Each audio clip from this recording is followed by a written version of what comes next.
우리 겟세마네의 기도에 들어가기 전에 우리 소영 경제님을 잠깐 이야기했는데요. 우리가 그 명절 때 예루살렘에 온 사람들의 비용이 들었겠느냐 들지 않았겠느냐. 비용은 들지 않았습니다. 제가 아까 이제 일부 주님의 그 가난하심을 제가 이야기하기 위해서 이제 주님이 돈이 없으셔서 이렇게 했다고 했는데, 왜냐하면 이제 그 유대인 이스라엘의 그 11조에 보면요, 명절 때 오게 되면 그 11조를 통해서 그 명절을 때 사용할 수 있도록 그렇게 해놨기 때문에 예루살렘에서 이 이스라엘 그 사람들이 모였을 때 저는 예루살렘에 안 다녀왔는데 다녀오신 분이 말씀해 주시기를 아무도 이제 돈을 받지 않았다. 숙박의 모든 것, 숙식의 모든 것들을 다 해결해 주었다라고 얘기해 주십니다. 그래서 이제 빈방이 있다고 이제 이렇게 팻말을 걸어놨다가 이제 그 빈방이 차게 되면 팻말을 거두어서 이제 머물 곳이 없었는데, 주님께서 왜 그럼 베다니에 주로 머무르셨냐면, 첫째로 이제 이 가까운 곳이었고, 이 그 마르다와 마리아가 섬기기를 원했고, 그런 면이 첫째로 있었습니다. 두 번째는 주님께서 이제 늦게 오셨어요. 미리 온 사람들이 이제 예루살렘에 있었기 때문에 주님께서 방을 구하기가 쉽지 않았다는 것이 있었죠. 그래서 이제 베다니에서 출퇴근하실 수밖에 없었던 이와 같은 상황이 있었습니다. 제가 이제 주님의 가난하심을 제가 강조하기 위해서 돈이 없었다는 것을 말씀드렸을 때 오해하지 않도록 지금 이렇게 정정해 주셔서 제가 먼저 정정해 드립니다. 그리고요, 이제 우리 그 다음에 하겠습니다. 다음은 겟세마네 동산에서의 기도인데요. 제가 이제 시간을 우리 처음 시작할 때 조금 늦게 시작하고 이렇게 여러 가지가 있어서 급하게 오다 보니까 내용이 좀 부실해지는 것 같아서 좀 여유 있게 가겠습니다. 또 뭐 마칠게요. 제가 시간에 마치겠는데 좀 여유 있게 천천히 가도록 하겠습니다. 그래서 빨리 하려다 보니까 긴장이 되고 땀이 나네요. 그래서 제가 원래대로 준비한 대로 가도록 하겠습니다. 겟세마네 동산에서의 기도가 나옵니다. 우리가 주님께서 이제 죽음을 앞두시고 마지막 목요일 밤입니다. 목요일 날 이제 그 6월절 식사를 마치시고 그다음에 제자들을 데리시고 이제 겟세마네 동산으로 들어가십니다. 이 겟세마네 동산에서 주님께서 기도하시는데 왜 기도하셨을까요? 그게 마지막 밤이었기 때문에 그렇습니다. 마지막 밤이었기 때문에 주님께서 이제 그날 밤에 잡히시고 바로 아침이면 십자가에 달리실 것을 아셨기 때문에 이제 그것을 내다보시고 겟세마네에 가셔서 하나님과 기도를 하셨습니다. 우리가 이제 겟세마네의 기도를 생각하면서 이제 이 부분은 이제 우리 선생님들이 많이 들으셨고 잘 아는 내용이라서 제가 그 원래 내용은 제가 말씀드리지 않고 거기에 대한 의미를 말씀을 드리는데요. 이 겟세마네에서 주님께 기도하실 때 주님께서 첫 번째 주님의 이 고통에 대한 부분들을 하나님께 아뢰습니다. 이 부분은 이제 그냥 인간적인 부분이죠. 주님께서 받으실 고통, 그 괴로움에 대해서 하나님께 아버지께 말씀을 드리는 거예요. 주님께서 그 다음에 뭐라고 말씀하시면 할 수 있으면 이 잔이 내게서 지나가게 해달라고 기도를 하십니다. 근데 그때 이제 많은 이제 여러 가지 의견이 분분하지만 주님께서 왜 이 잔이 내게서 지나가게 해달라고 했을까? 주님께서 왜? 주님의 그 고통, 십자가의 고통 때문에 이것을 지나가게 해달라고 했을까? 했을 때 많은 분들이 그 부분은 아닐 거다. 물론 그 부분이 굉장히 고통스러운 것입니다. 정말 이 십자가의 형틀은 사람이 고안해낸 사형 방법 중에서 가장 악랄한 방법이다 해서 정말 끔찍한 고통을 주는 사형법입니다. 그런데 주님께서 과연 그 육체의 고통 때문에 이 잔을 내게서 지나가게 해달라고 하셨을까? 그건 아니다. 그래서 주님께서 이제 십자가 달리셨을 때 하셨던 엘리 라마 사박다니 하시니 하나님께서 왜 나를 버리셨느냐 하는 이 고통, 아버지께로부터의 이 버림받는 이 고통이 훨씬 크지 않았겠느냐, 이런 그 학자들의 그 분석이 있습니다. 그것은 왜 그러냐면 삼위일체 하나님을 생각하시면 우리 충분히 알 수 있습니다. 그 성부, 성자, 성령 이 삼위 하나님께서 한 번도 떨어진 적이 없고 한 번도 서로 사랑하신 적이 없는 그와 같은 완전한 삼위일체의 하나님이셨는데 주님은 이제 사람들의 죄를 지심으로 주님은 죄인이 되시는 거예요. 죄를 지시는 것입니다. 하나님께로 나아갈 수 없는 존재가 되시는 것이죠. 십자가 달리실 때 우리 죄짐을 지셔야 되기 때문에. 그리고서는 정말로 하나님께 버림을 받으셔야 되는 거죠. 사랑에서 끊어져야 하는 것이죠. 뭐 여기 보시면 사랑을 해보신 분들이 많이 계시니까 사랑하는 사람이 내가 사랑하는 사람, 내가 서로 사랑을 나누는 사람으로부터 잠깐이라도 버림을 받는다는 그것은 그 고통은 이루 말할 수가 없습니다. 혹시 그런 고통 당해보셨어요? 우리 사람들도 그러한데 영원하신 하나님, 끝도 없고 영원하신 하나님께서 영원 가운데 단 한순간도 그 사랑이 끊어져 버린 적이 없는 이 영원하신 하나님께서 버림을 받으셔야 하는 거예요. 버림을 받으셔야 한다. 근데 그 버림받는 게 왜 버림을 받냐면 죄 때문에.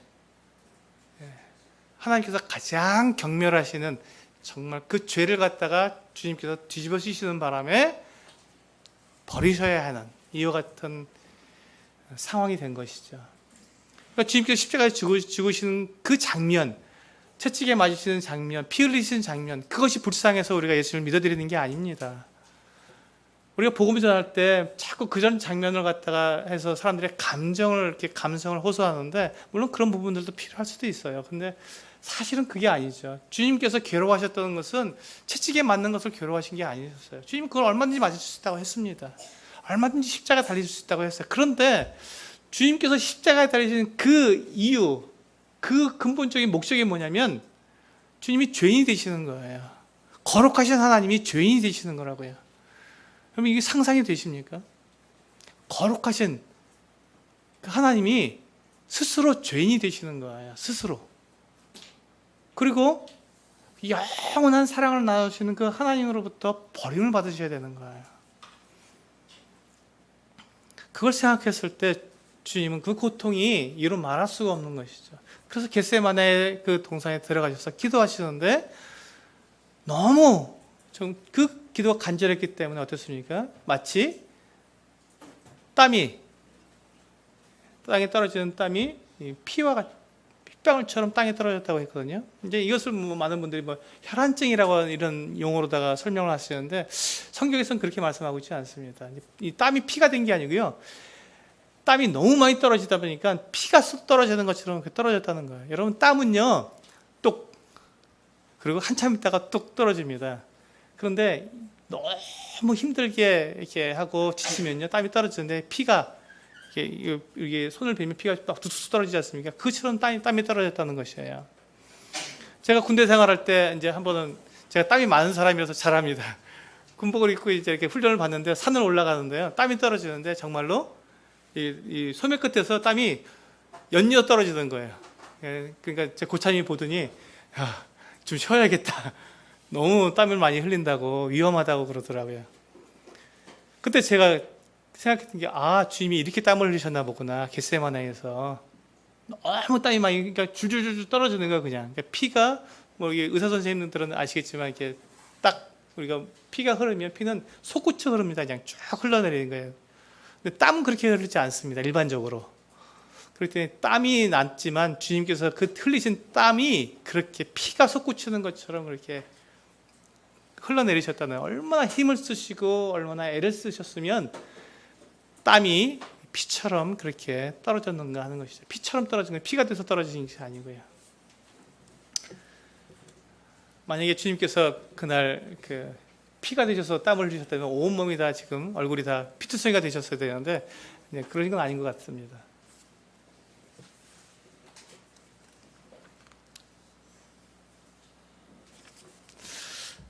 그래서 우리가 이제 주님께서 마지막 밤에 이제 목요일 날 밤에 겟세마나에서 있었던 이 장면 이제 과정을 보시면요, 여기가 이제 다락방입니다. 초회 만찬에서 하시고요. 그날 밤에 바로 이 기드론 계곡을 떠나서 겟세마네 동산에 들어갔습니다. 여기서 이제 가룟 유다가 이 그 군인들을 이끌고 와서 여기에서 붙잡히시게 돼 체포되시죠. 이 체포되신 주님께서 다시 오셔서 이 가야바의 집 대제사장의 집에 가서 여기에서 이제 심판을 받으십니다. 여기서 세 번의 심판을 받으십니다. 이제 그 다음 장면에 나오는데요. 그리고 여기서 이제 이들이 이제 종교 재판을 끝낸 다음에 자기들에게는 사람을 사형시킬 수 있는 권한이 없기 때문에 이 빌라도에게로 이제 주님을 이끌고 갑니다. 그래서 빌라도에 가서 빌라도의 법정을 했죠. 근데 빌라도가 이제 예수님을 신문해 보니까 갈릴리 사람이라고 하니까 마침 그때 헤롯 왕이 예루살렘에 와 있었습니다. 그러니까 이 헤롯에게로 보내죠. 그래서 주님이 빌라도에서부터 헤롯 왕에게로 가서 여기서 헤롯을 만납니다. 헤롯은 굉장히 기뻐했죠. 왜냐하면 예수님이 어떤 분인가 소문을 들었기 때문에 이적을 행하더라. 그러니까 예수님에게 헤롯이 그렇게 이야기합니다. 한번 이적을 보여봐라 나에게도. 너 만나길 바랬다. 잘 됐다. 내 앞에서 이적을 행해봐라 하고 그런 호기심을 여기서 충족시키려고 합니다. 근데 주님께서는 아무 말씀도 하시지 않으시자 이제 헤롯이 다시 빌라도에게로 보냅니다.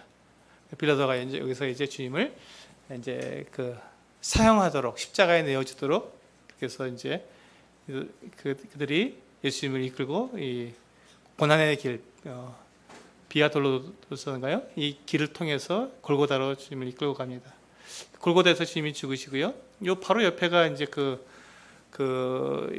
아리마대 요셉의 무덤이 이 근처라고 하는데요. 뭐 그렇습니다. 그래서 여기서 주님께서 죽으시는. 그래서 이게 이제 하룻밤에 이루어지는 사건입니다. 하룻밤에. 그래서 주님께서 밤에 가셨고 겟세마네 동산에 가셨고 겟세마네 동산에서 붙잡혀서 밤중에 새벽녘에까지 계속 심판을 받으신 거예요. 신문을 당하시고 새벽에 빌라도에 가신 거예요. 그러니까 이게 그 주님께서 받으신 재판이 불법 재판이었다고 얘기하는 게 바로 그 부분입니다. 여기 보시면 예수님께서 여섯 번 재판을 받으셨는데 종교 재판과 민사 재판을 받으셨습니다.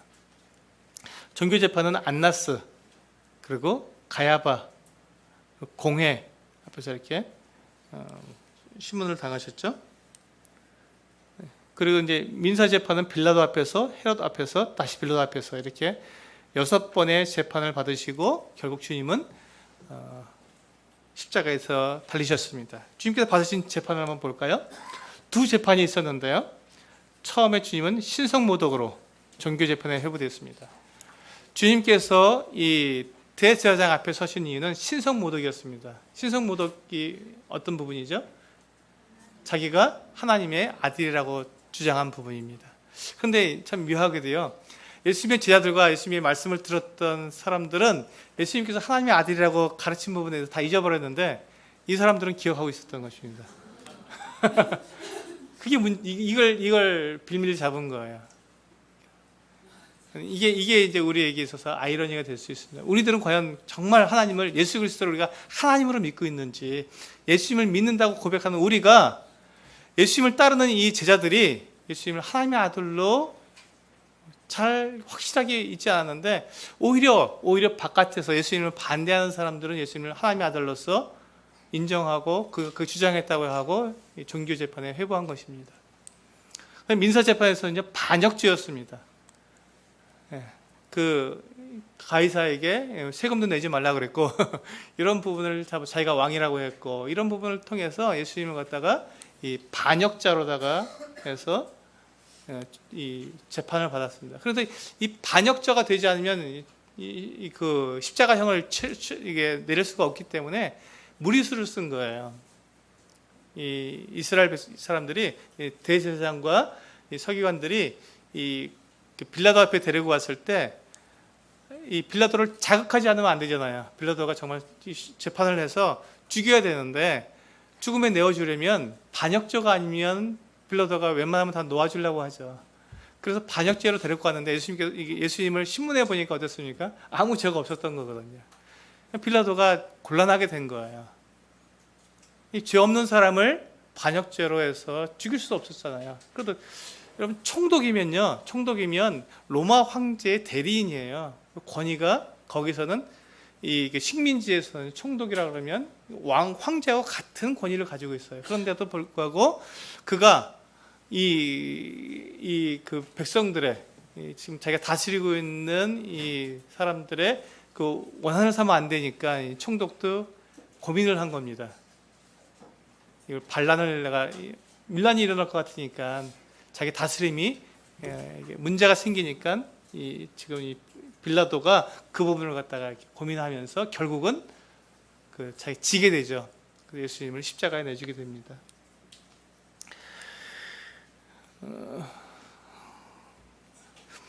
그래서 유대 공회가 예수님을 처형할 권한이 없었기 때문에 이 예수님을 로마에게 떠넘기기 위해서 빌라도에게 보내게 된 거죠.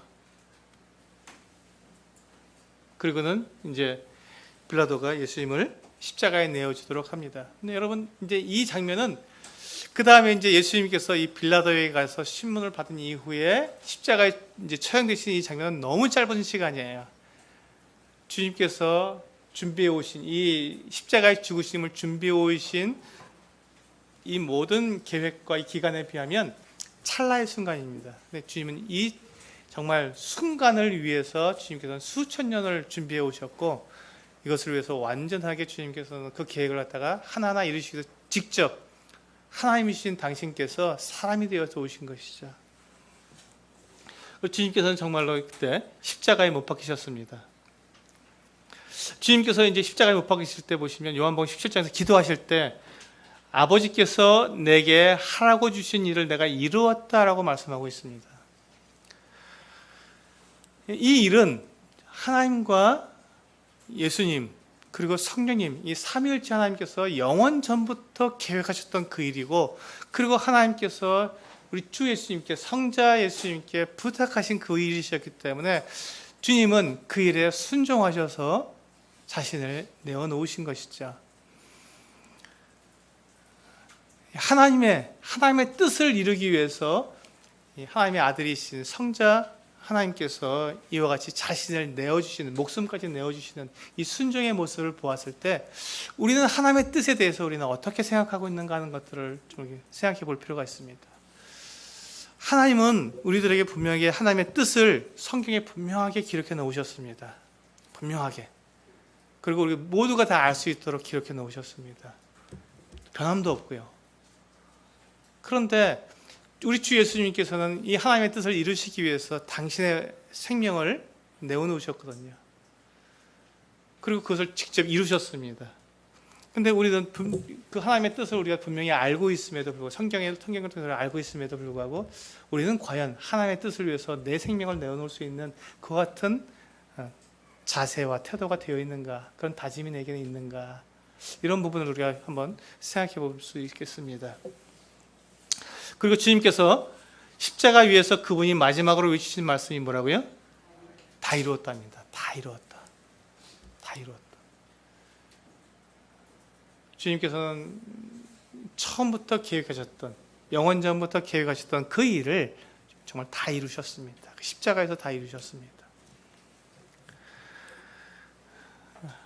보세요. 그분이 다 이루신 그 일이 무엇입니까? 인자에 온 것은 잃어버린 자를 찾아 구원하려 함이니라. 아버지가 아들을 세상에 구주로 보내신 것을 우리가 보았고 세상에 구주로 오셨죠. 그분의 일은 그분의 백성을 그들의 죄에서 건져내시는 것이었습니다. 그런데 우리가 이 말씀을 보고 우리가 이것을 우리가 잘 알고 있는 우리는 과연 주님께서 하신 것처럼 잃어버린 영혼들을 위해서 우리는 어떤 일을 하고 있는가 하는 것입니다. 정말 내 목숨을 들여서까지라도 하나님께서 계획하시고 계신 그 뜻, 잃어버린 자를 구원하시려고 하는 이 뜻, 주님께서는 당신의 목숨을 들여서까지도 이루신 이 뜻, 나는 과연 그 뜻을 내 일생에, 내 삶에 가장 최고의 뜻으로 두고 있는가, 최고의 목표로 두고 있는가 하는 것들을 우리는 생각해 볼 필요가 있다고 생각이 됩니다. 정리를 해봤는데요. 6가지로 한번 정리해 봤습니다. 주님께서 십자가에 못 박히신 그 과정을 한번 보시면 좋겠습니다. 자, 그 의미가 있는데요. 그분은 우리를 대적하는 율법의 모든 요구를 충족시키다. 우리를 대적하는 율법의 모든 요구입니다. 하나님께서 사람들에게 주신 이 율법의 요구. 죄를 지으면 죽어야 한다. 죄를 지은 사람은 반드시 죽어야 한다고 하는 하나님께서 정하신 제1법이죠. 사람들에게 주신 가장 기본적인 법. 죄를 지으면 죽어야 한다. 그래서 그 법을, 그 율법의 모든 요구를 충족시키셨습니다. 주님께서 대신 죽으심으로. 그분은 모세의 율법으로 의롭다 하심을 받지 얻지 못하던 모든 것에서 우리를 의롭다 하심을 얻게 하셨다. 여러분, 율법을 내가 지켜서 의롭다 하심을 얻을 사람이 있겠습니까? 없다고 분명히 로마서에서 말씀하고 있지 않습니까? 율법의 행위로는 의롭다 하심을 받을 육체가 없습니다. 아무도 그것을 이룰 수가 없죠. 그런데 놀랍게도 주님께서 죽으심으로, 십자가의 죽으심으로 그 율법의 모든 의를 이루게 하셨다는 것이죠. 그게 바로 하나님의 의입니다. 로마서 3장에서 말씀하고 있는, 사람들이 가지고 있는 사람의 의는 율법을 지켜서 의롭게 되는 것이었는데, 그것을 통해서는 그 사람의 그 의로는 의롭게 될 사람이 없기 때문에 새로운 의, 하나님께서 준비하신 다른 의, 그것이 바로 그 하나님의 의, 바로 예수 그리스도의 죽으심을 통해서 우리를 완전히 의롭게 하시는 그 의이죠. 그 의를 십자가에서 이루시게 된 것입니다. 또 3번에 보시면 우리를 모든 정죄에서 자유하게 하셨습니다. 이제 다시 결코 정죄함이 없다고 했죠. 이 말은 무슨 말이냐, 나중에 또 제가 뒤에 계속 나오는데, 주님께서 이제 십자가의 죽으심으로 우리가 하나님의 자녀가 되는 법적 신분이 이제 완료가 되었습니다. 그래서 우리가 이후에 예수 그리스도를 믿고 하나님의 자녀가 된 이후에 죄를 짓는다 할지라도 그 죄에 대한 정죄에서 우리는 벗어날 수 있는 것이죠. 왜냐하면 법적으로 우리가 하나님의 자녀가 되었고, 법적으로 우리가 하나님 앞에서 의롭게 되었기 때문에 법적으로는 우리가 모든 정죄를 받을 이유가 없다는 것이 바로 이 십자가의 죽으심으로 이루어진 내용입니다. 이 부분은 우리가 이제 나중에 뒤에서 보시겠지만, 이건 대단히 중요한, 이거 기억해 두시고요. 우리가 한번 그 뒤 시간에서 또 살펴보도록 하겠습니다. 네 번째, 그분 자신의 의와 거룩이 만족함을 얻었다. 그렇죠. 주님께서 의로우신데 주님을 의지하는 모든 사람들에게 의를 전가시켜 주셨고, 또한 이 세상의 죄와 더러움을 씻어내시고 의롭게 하셨던, 그렇기 때문에 그 자신의 의와 거룩이 만족함을 얻게 된 것이죠. 완전히 다 이루셨으니까요. 다섯 번째, 그분의 사역은 모든 죄인을 다 구원하시기에 충분하다. 충분한 것입니다. 그런데 여기에 한 가지가 더 포함되어야겠죠. 그러나 죄인들이 주 앞에 나오기 전에는 그들을 구원하실 수가 없다. 나오지 않는 사람들에게는 주님의 이 십자가의 다 이루신 이 사역이 그들에게는 해당이 안 된다는 것이죠. 근데 그들을 구원하실 능력이 없어서 주님께서 그들을 구원하지 못하시는 것이 아니죠.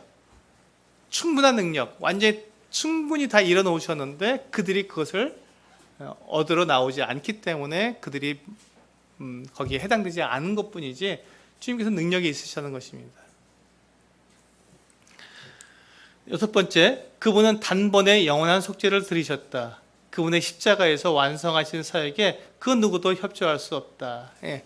우리가 많은 경우에 이 부분을 우리가 이제 오해하는 경우가 있습니다. 주님께서 이루신 십자가 사역은 주님께서 다 이루신 거예요. 근데 그 다음에 우리가 살아가면서는 자꾸 내 힘 아니면 내 노력으로 주님의 의를 내가 유지하려고 합니다. 이건 다른 겁니다. 주님께서 이루신 사역은요, 지금부터 우리가 주님 앞에 나가서 영원히 사는 동안에 조금도 부족함이 없이 완전히 다 이뤄 놓으셨습니다. 그렇기 때문에 내가 주님을 도와드릴 일은 없는 거죠. 주님의 이 구속 사역에는 우리가 조금도 더해드릴 것이 없습니다. 덧붙일 것이 없는 것이죠. 그런데 우리가 이제 아까도 제가 그런 비슷한 말씀을 드렸지만, 다른 성도들을 우리가 보게 될 때 그 성도들이 구원 받았는지 안 받았는지에 대해서 우리가 판단할 때 무엇을 보고 판단하죠? 행위를 보고 판단합니다. 행위를 보고 판단하죠. 이게 이제 우리가 문제라는 것입니다. 내가 구원받은 것을 믿음으로 구원을 받았으면 그 사람이 성도인가 아닌가도 그 사람의 믿음을 통해서 우리는 확인할 수 있는 것이지 그 사람의 행위를 통해서 볼 수 있는 것이 아닙니다. 그러니까 우리가 그 사람이 구원받은 사람이다 아니다는 것을 우리가 어떻게 알 수 있다고요? 그 사람의 안에 성령이 계시는가, 이 한 가지밖에 없습니다. 만약에 그 사람의 행위를 통해서 우리가 그 사람이 구원받은 사람이다 아니다라고 우리가 판단하게 된다면 그 기준이 모호한 것이죠. 얼만큼 어떤 행위를 해야만, 얼만큼 착하게 살아야만 그가 구원받은 사람이라고 인정할 수 있느냐, 아주 굉장히 그건 주관적인 것이고 모호합니다. 내가 보기에 이 정도까지는 해야 돼 라고 말할 수 있고, 다른 사람이 아니지 이 정도는 해야지 라고 얼마든지 기준이 바뀌기 때문에 구원에 대한 기준이 바뀌게 되죠. 그렇기 때문에 우리가 다른 성도들에 대해서 우리가 그 사람이 구원받은 사람이다 아니다를 우리가 판단하는 기준은 우리에게 있지 않습니다. 어디에 있다고요? 그 사람 안에 성령이 계시는가, 성령의 내주함이 계시는가, 이것이 우리가 다른 성도들에 대해서 판단하는 기준이고 우리가 친례를 베푸는 기준이지 그 사람의 행위에 있지 않습니다. 물론 이제 그것이 우리가 그 성령의 안에 계시는 것을 우리가 행위로 나타내게 됩니다. 말도 바뀌게 되고요, 삶이 바뀌게 되지요. 물론 그것을 제가 부인하는 것은 아닙니다. 그러나 그 사람의 행위를 기준으로 놓게 된다면 거기에서 오는 오류가 너무 크기 때문에 그 사람이 정말 그 안에 성령이 계셔서 육체와 이게 이 옛 생명과 새 생명이 같이 있는 이것을 인정할 수 있느냐 없느냐 이것이죠. 새 생명만 보게 된다면 우리는 아무도 구원받은 사람이라고 우리는 판단할 수 있는 대상이 없습니다. 그가 옛 생명도 있고 그에게 새 생명도 있다는 것을 인정하게 됐을 때 비로소 우리는 자유함을 얻게 되는 것이죠. 네, 그래서 이것만이 우리 죄를 없애는 충분한 기초가 되는 것이다. 우리 죄를 없애고 우리가 구원받은 사람이 되는 것은 오직 예수 그리스도의 십자가, 이것 외에는 없습니다. 이제 우리 예수님의 십자가 사건에 대한 순서적으로 십자가에 달리셔서 그 다음에 일어나는 순서적으로 17가지 순서를 한번 보겠습니다. 여기 보면 이제 예수님께서 십자가에서 말씀하신 7가지 가상칠언이라고 그러죠. 십자가 위에서 말씀하신 7번의 말씀, 가상칠언이라고 합니다. 여기 같이 포함되어 있습니다. 여기 보시면요, 예수님께서 이제 골고다에 이제 도착하셨습니다. 그 다음에 두 번째로는 주님께서 슬개탄 포도주를 거절하셨습니다. 슬개탄 포도주가 이제 마취제라고 하죠. 그래서 이제 좀 고통을 좀 덜어주기 위해서 슬개탄 포도주를 주님께 드렸는데 그래서 거절하셨습니다. 그리고 주님께서는 두 강도 사이에서 십자가에 못 박히셨습니다. 이제 이게 무슨 의미가 있을까요? 두 강도 사이에 주님이 못 박히셨다는 것은 주님도 죄인이라는 것입니다. 주님도 죄인이 되셨다. 그 거룩하신 하나님이 죄인이 되신 거예요. 한순간에 죄인 되신 것입니다. 네 번째, 십자가상에서의 첫 번째 외침, 이제 이 첫 번째 외침이죠. 아버지여 저희를 사하여 주옵소서, 자기의 하는 것을 알지 못함이니이다. 주님의 용서가 있습니다. 십자가 위에서 사람들의 죄를 용서하시는 용서가 들어있죠. 그 다음에 다섯 번째, 군인들이 예수를 벌거벗기고 그의 겉옷을 취하고 속옷을 제비 뽑았습니다. 이 사건이 있습니다. 우리가 이제 그 예수님의 그 십자가를 보게 되면 이제 그 수치스러운 부분을 가리고 있죠. 그 헝겊으로 가리고 있는데 그건 원래는 없는 겁니다. 원래는 없는 거고 이제 완전 벌거벗긴 상태에서, 그래서 굉장히 수치스러운 거예요. 근데 주님께서 그런 수치를 당하신 거예요. 그럼 십자가가 높이 달린 거 아닙니다. 바로 눈앞에 있는 거예요. 조금만 높습니다. 그리고 십자가는요, 길가에다가 세워놨습니다. 누군지 지나다니면서 얼마든지 보고 그 수치와 모욕을 당하게 되어 있는 거예요. 여섯 번째로 유대인들이 예수를 조롱했습니다. 그리고 두 강도와 대화를 하셨습니다. 이때 이제 한 강도가 주님 앞에 돌아오게 되어 오늘 내가 나와 함께 낙원에 있으리라고 말씀해 주셨죠. 여기 십자가상에서 두 번째 말씀이죠. 그게 내가 진실로 내게 이르노니 오늘 내가 나와 함께 낙원에 있으리라 하고 약속해 주셨습니다. 세 번째 말씀하셨습니다. 여자여 보소서 아들이니다. 이게 무슨 말씀이죠? 예수님이 십자가 달리셨는데 그 옆에 사랑하는 제자 요한이 있었습니다. 그러니까 요한이 자기는 지금 십자가에서 주님은 아들로서 마리아 어머니 마리아가 이제 있는데 자기가 아들로서의 더 이상 어머니를 공개할 수가 없잖아요. 아들이신데 어머니를 공개해야 되는데 더 이상 당신이 죽으시니까 공개할 수 없으니까 여자여 부서서 어머니 이 요한이 이제 아들입니다. 저 대신 어머니를 섬길 아들입니다라고 소개를 합니다. 그리고 이제 요한에게 보라 내 어머니다라고 마리아를 소개해 주죠. 그래서 요한이 그때부터 이 마리아를 모시고 그때부터 아들로서 마리아를 공개합니다. 그래서 이제 요한이 이제 에베소에서 이렇게 있었는데 에베소까지 마리아가 갔다 이런 그런 전승이 있습니다. 그 다음에 네 번째 외침이 있죠. 정오에서 오후 3시까지 어둠이 임했습니다. 이게 이제 주님, 하나님께로부터 이제 버림을 받았다는 것에 대한 가시적인 증거입니다. 가장 밝은 때, 12시부터 3시까지 가장 밝을 때 아닙니까? 제일 더울 때고. 근데 그때 하나님께서 이 세상에, 그때 그 지역에 어두움이 임하게 하셔서 가리셨죠. 하나님께서 예수 그리스도를 버리셨다고 하는 부분을 가시적으로 보여주고 있습니다. 네 번째 외침을 하십니다. 나의 하나님, 어찌하여 나를 버리셨나이까? 버림을 받는 것이죠, 이때.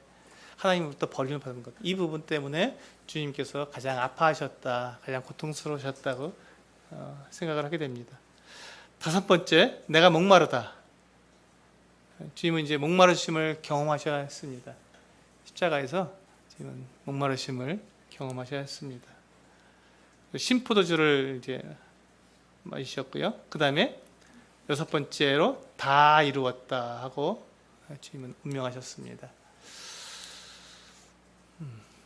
그 다음에 포도주를 먹으면 해용은 스폰지입니다. 스폰지. 여러분 어렵게 생각하시면 해용이라는 말은 스폰지입니다. 스폰지를 이렇게 포도주를 적셔갖고 입에 대준 거죠. 그리고 이제 16번째가 이제 마지막 외침이죠. 아버지여 내 영혼을 아버지 손에 부탁하나이다. 이게 주님의 마지막 외침이셨습니다. 그리고 마지막으로 영혼이 떠나가셨습니다.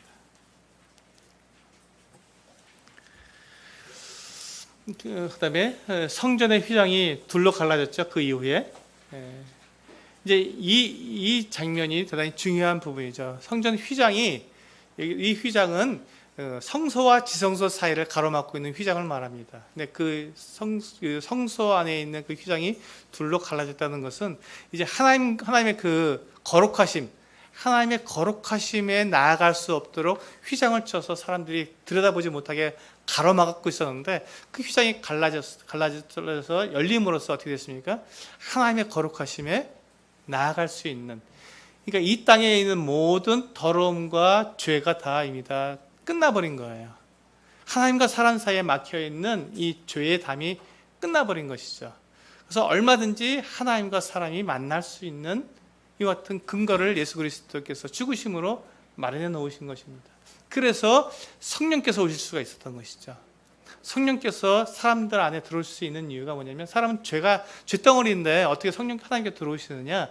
이미 예수 그리스도께서 십자가에서 죽으심으로 나의 모든 죄를 다 해결해 버리셨기 때문에 성령께서 들어올 수 있는 조건이 되는 것이죠. 이게 휘장이 갈라짐으로써 우리에게 가시적으로 보여주는 내용입니다. 로마 병사들이 그렇게 고백을 하죠. 이는 진실로 하나님의 아들이었도다. 백부장이 같은 고백을 하게 됩니다. 여러분, 이 주님에게 십자가에서 죽으시는 이 사건을 우리가 보면서 우리는 정말 주님을 나의 주님으로 하나님의 아들로서 우리가 고백하고 계신지 우리가 여기서 생각해 보시는 게 중요하다고 생각이 됩니다. 그리고 주님은 이제 장례식을 치르게 되죠. 십자가에서 죽임을 당한 이 죄인들은요, 장례를 치를 자격이 없잖아요. 이제 극악한 죄인이기 때문에. 그래서 이제 그 뒤에다가 이렇게 땅을 이렇게 좀 이렇게 해갖고 게헨나라고 하는 이게 쓰레기 태우는 곳에다가 이렇게 땅을 좀 파서 거기다 던져놓고 그 다음에 이렇게 태워버리거나 그냥 치워버리는 이 정도 수준으로 이렇게 그 시체를 처리했다고 합니다. 근데 주님은 그런 대상이 아니잖아요. 시체를 치워버리는 대상이 아니잖아요. 그래서 주님은 왕다운 장례식을 치르셔야 했기 때문에 아리마대 사람 부자 요셉이 빌라도에게 가서 시체를 달라고 하죠. 그리고 그가 자기를 위해서 준비해 놓은 그 새로 판 무덤에다가 예수님을 장례를 치르게 됩니다. 그때 이제 숨어 있던 이 제자였던 이 아리마대 요셉과 더불어서 이 니고데모가 예수님을 이렇게 장례를 치를 향품을 100근을 가지고 와서 주님을 이렇게 장례를 치르게 됩니다. 이 향품을 놓는 이유가 있어요.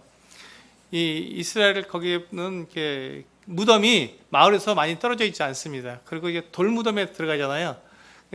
돌로다 이렇게 그것을 입구를 막아놔도 시체가 금방 썩어버립니다. 그럼 썩게 되면 어떻게 되죠?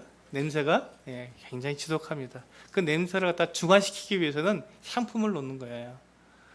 향품을 놓지 않으면 그 냄새가 사람들을 너무 괴롭히니까 그래서 향품을 놓고 그 향품으로다가 그 냄새를 중화시키는 일들을 하게 됩니다. 그래서 이제 이게 그렇게 이제 그 바위 속에 판 이 새 무덤, 즉 요셉의 무덤에다가 이제 예수를 묻었는데 그것을 막달라 마리아와 다른 마리아가 무덤을 향해서 앉아 있었다고 얘기합니다. 지켜보고 있었던 것이죠. 왜냐하면 그 무덤에 그 장례식을 보고 누가복음에서는 이제 이 마리아가 두 사람이 마리아와 함께 다른 여인이 향품을 가지고 예수님께 몸에 바를 향품을 가지고 안식 후 첫날에 무덤을 찾는 이 장면이 나옵니다. 아마도 이제 지금 예수님의 이 장례식이 굉장히 급하게 이루어진 거잖아요. 그 전날까지도 주님은 아무 문제 없이 생활하셨습니다. 그리고 밤에 잡히시고 새벽에 신문을 당하시고 아침에 형이 집행된 거예요.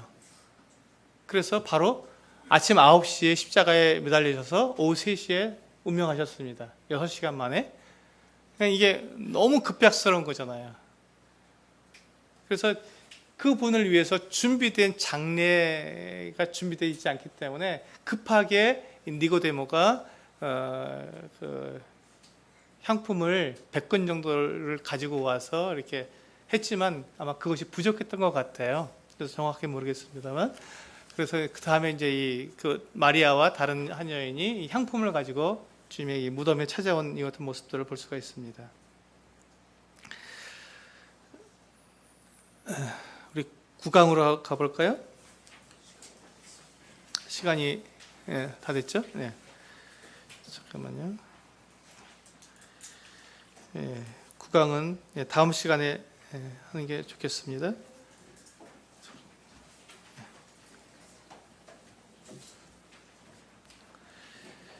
네, 잠깐 쉬셨다가 여기서 시간을 맞추도록 하죠. 이제 점심 시간이죠. 시간이 쫓기면 이렇게 막 정신이 없습니다. 식사하시고 다음 시간에 또 뵙도록 하겠습니다.